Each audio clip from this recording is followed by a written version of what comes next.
Olá pessoal, eu sou o professor Daniel Teixeira e a EDS Cursos traz para vocês redação oficial ou correspondência oficial para o concurso público da Polícia Rodoviária Federal 2018.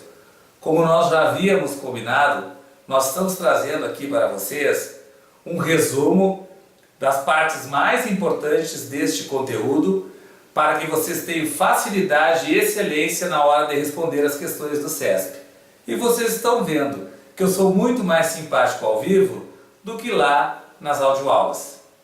Se vocês quiserem este material, acesse o www.portaledscursos.com.br e imprimam para que vocês possam nos acompanhar neste momento, desse resumaço que vai ajudar vocês com certeza. O que é a redação oficial, pessoal? Nada mais é que o conjunto de práticas e normas que é usado para a confecção de documentos oficiais.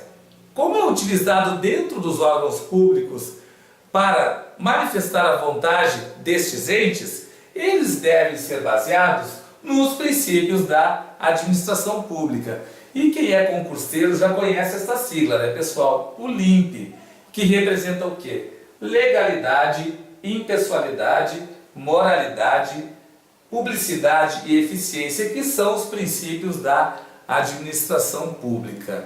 Certo, pessoal? Por isto, estes textos devem ser coesos, claros e objetivos, porque eles só têm como finalidade demonstrar os atos da administração em relação ao interesse público. Então, eu não posso usar uma linguagem poética, por exemplo, nem uma linguagem literária. Outra coisa que eu devo evitar também nestes textos é o uso de gírias e o uso exagerado dos jargões, pessoal. O que é o jargão? O jargão é um conjunto de palavras que está dentro de um universo, aliás, dentro de uma área do conhecimento. Por exemplo, se eu sou advogado e eu estou fazendo um documento público, eu sou servidor público, eu não devo exagerar nos termos técnicos da área das ciências jurídicas. Por quê, pessoal? Porque de repente o servidor que vai ler esta comunicação, este documento, ou qualquer cidadão que lê este documento, ele tem que ter o quê? Ele tem que ter uma linguagem que ele possa identificar o objetivo daquela comunicação, uma linguagem de fácil entendimento. Às vezes, quando eu exagero em determinados jargões, eu complico, deixo o texto um pouco complexo e não compreensível a qualquer pessoa. Então é importante sempre ter essas questões em mente na hora de construir um documento oficial. Você sabe, pessoal, que uma coisa muito importante é seguir as regras de confecção deste documento que estão lá no Manual de Redação da Presidência da República. E o CESP gosta de usar esses elementos para tentar confundir o candidato. E uma das coisas que se tornam bem importantes na confecção disso e dentro da formatação do texto é a questão do vocativo e dos pronomes de tratamento, certo? Vocês lembram que no documento, eu tenho só para adiantar para vocês que depois eu vou tratar dessa parte na hora que nós trabalharmos o padrão ofício. Mas só para vocês lembrarem, nós temos a página, no cabeçalho da página nós temos geralmente a logomarca do órgão, nós temos à esquerda a data, logo abaixo o destinatário, depois nós temos o assunto e entre o assunto e o texto nós temos algo chamado vocativo. O que é o vocativo? É o momento que eu chamo, que eu tenho a primeira comunicação com o destinatário. É a hora que eu evoco. Então, por exemplo, se eu vou escrever para um ministro, para um juiz, para um delegado, eu usarei o vocativo. Senhor ministro, senhor delegado, senhor juiz. Certo? E os pronomes de tratamento. O que é o pronome de tratamento? É a forma como eu me dirijo à autoridade, mas dentro do corpo do texto, depois do vocativo. Correto? E o que o CESP costuma fazer, pessoal? Eles fazem a seguinte questão. Por exemplo, para nos comunicarmos com o juiz do Tribunal de Justiça, nós usaremos o seguinte vocativo: Vossa Excelência Juiz. Tá certo isso, gente? Vossa Excelência é um vocativo? Não, pessoal. Vossa Excelência é um pronome de tratamento.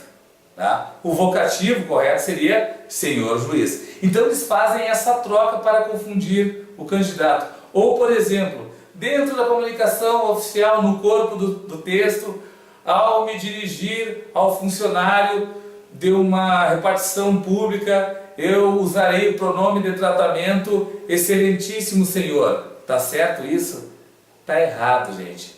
Porque o pronome de tratamento correto para tratar uma autoridade, um servidor que não seja do primeiro escalão é Vossa Senhoria. Então prestem bem atenção nisso. Mas voltando ao vocativo, pessoal, então o vocativo é a primeira comunicação que eu tenho com o destinatário antes do corpo do texto. Dentro do corpo do texto eu tenho os pronomes de tratamento, certo?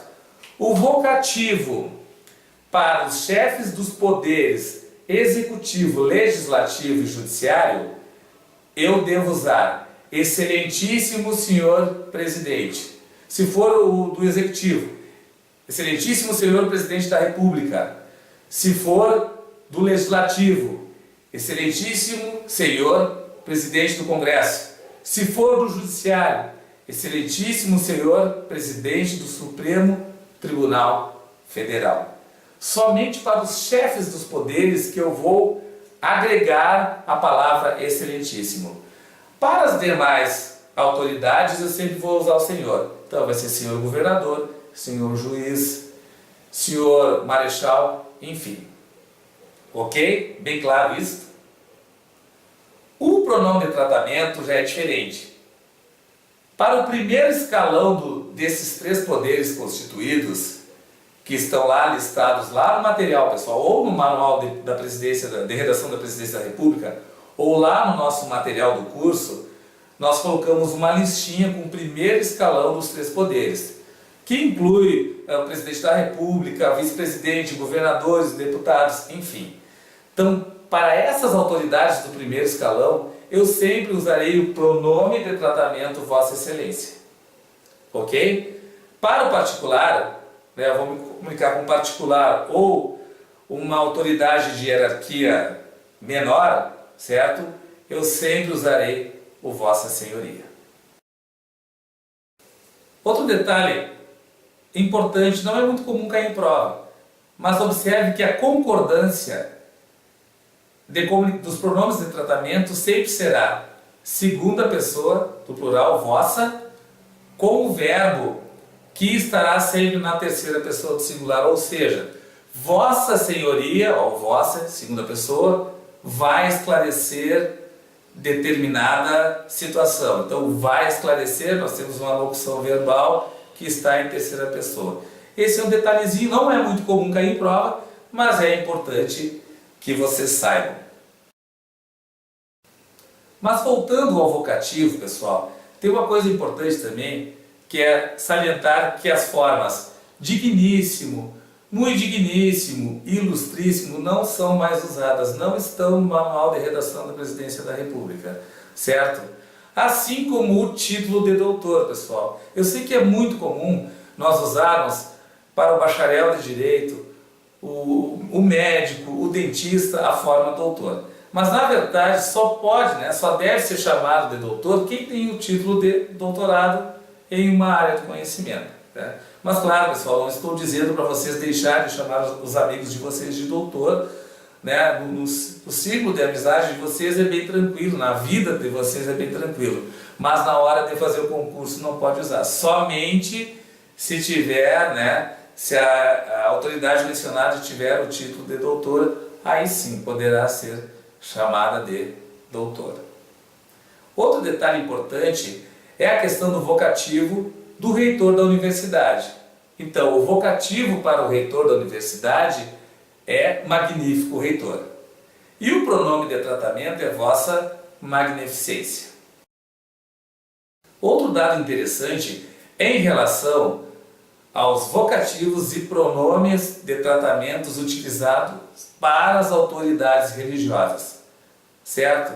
Inclusive no material de vocês, volto a repetir, que está lá no www.portaledscursos.com.br, naquele materialzinho tem uma grade que vai auxiliá-los a vislumbrar quais os tipos de vocativos e pronomes de tratamento que vocês devem usar para essas autoridades religiosas.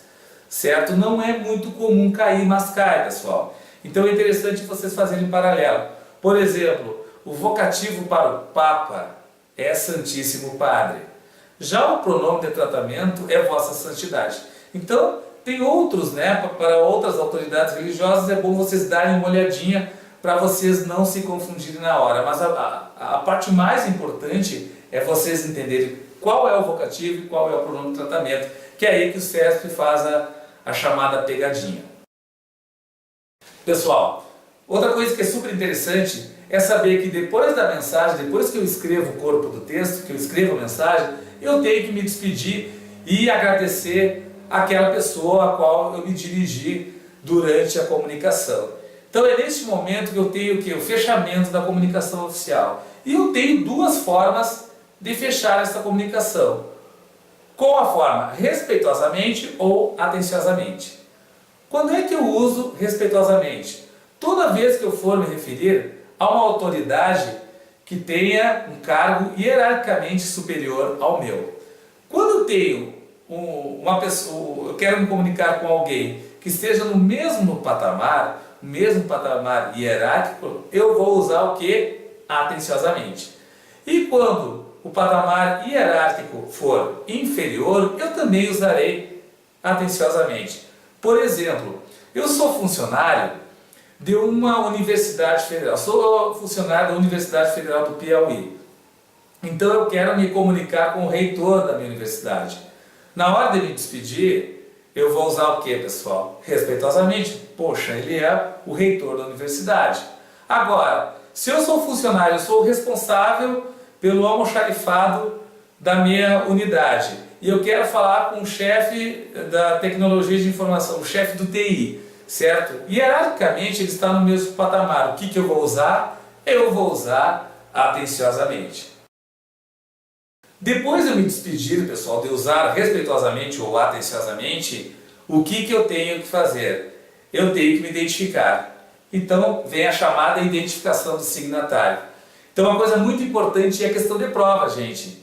Excluídas as comunicações oficiais feitas pelo presidente da República, as demais autoridades devem se identificar por assinatura, nome e cargo. Então, pessoal, qualquer ministro da Fazenda vai se comunicar com o ministro da Educação, ele tem que assinar, ele vai colocar o nome dele, né, o cargo e a assinatura, ele tem que se identificar. Se eu sou reitor de uma universidade, eu vou ter que me identificar na hora de terminar a comunicação oficial. Agora, o presidente da República tem a faculdade de não se identificar.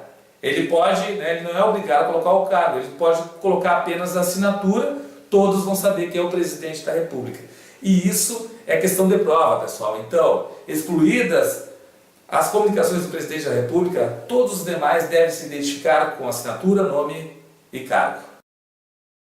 Então, pessoal, nós trabalhamos agora dicas pontuais da confecção dos documentos oficiais. No próximo resumo, eu vou trabalhar o que? O padrão ofício de comunicação. Aí vem uma parte bem interessante e que cai bastante nas provas do CESP.